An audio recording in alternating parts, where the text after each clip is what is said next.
Hi, I'm Rachel Crow from moontimes.co.uk and rachelcrow.co.uk, and welcome to the Red Tent of Pembrokeshire and Carmarthenshire in Wales, UK.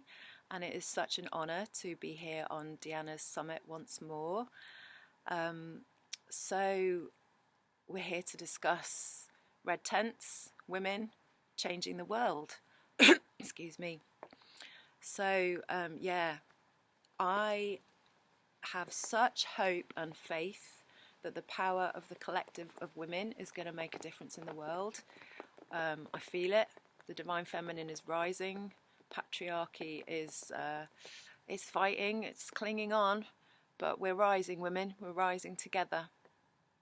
So for me, the Red Tent movement and the movement towards women reclaiming their periods, reclaiming their blood, reclaiming their rites of passage, reclaiming their womb wisdom is a big shift in women's power in the world.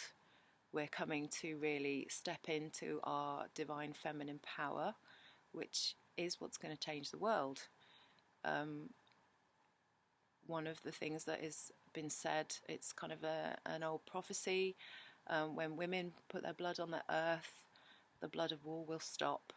I may be misquoting that, but if we can gather together, support one another, create change together.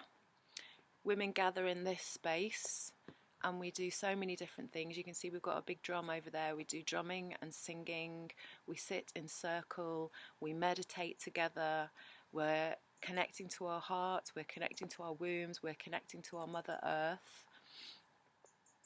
We have women and daughters in here, mothers and daughters. We have rites of passage ceremonies in here, womb blessings, closing the bones ceremonies, all of these things. We're reclaiming our birthright, our rites of passage, stepping over our thresholds more consciously than we ever have before.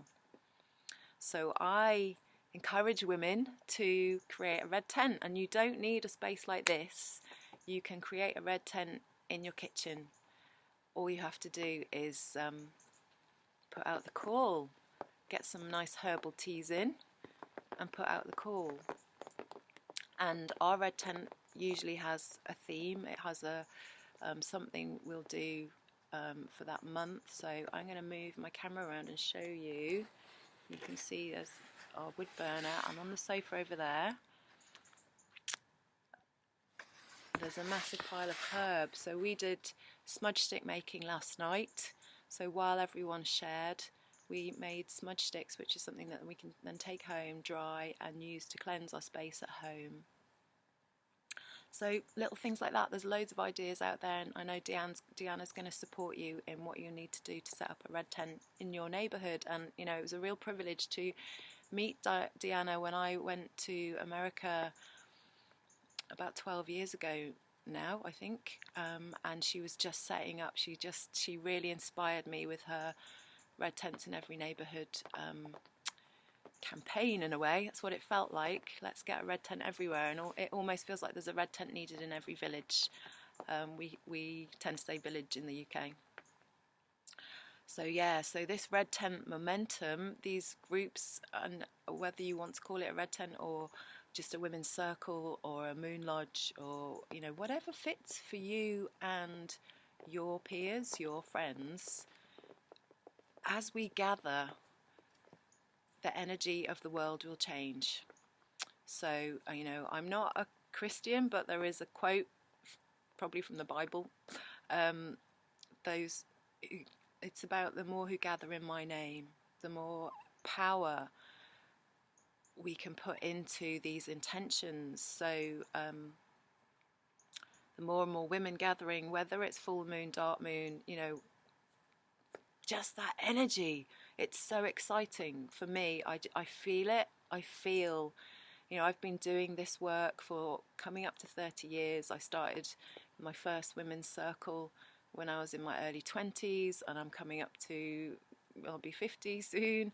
So, you know, this is it's been amazing to see the change and to see the growth in this movement, and it's such an honour to be part of a summit like this where there's so many amazing women from all across the world talking to you about this movement and the momentum of change that's happening. And it has to happen. It has to happen. So whether you're bleeding on the earth, whether you're sitting in circle, whether you're teaching women about their menstrual cycles, whether you're just holding a sharing circle, holding a space for women to come and be themselves, where they can take off the mask of mother, wife, work, all of those things, and just sometimes it feels like the only safe space where women can really speak their truth, and that has power. And as we keep doing that together, bringing our authentic selves into this place, we tend to go out into the world and be more authentic, and we're dropping those taboos. We're all talking about, well, I am, menopause, menstruation, rites of passage, all these things that just weren't mentioned before, and the men are hearing it too. And we're dropping the shame. We're dropping the shame, and that's what's changing. And a lot of us are doing ancestral work, going back and healing the damage that was done in the burning times, letting go of that fear that if we stand up we might be burnt, we might be hung, we might be dunked. All that is in our subconscious, and that is work that's out there to be done as well. So we're doing it, we're doing the work, sisters, and we're stepping up into the world, and it's a powerful time to be alive. So blessings on you all.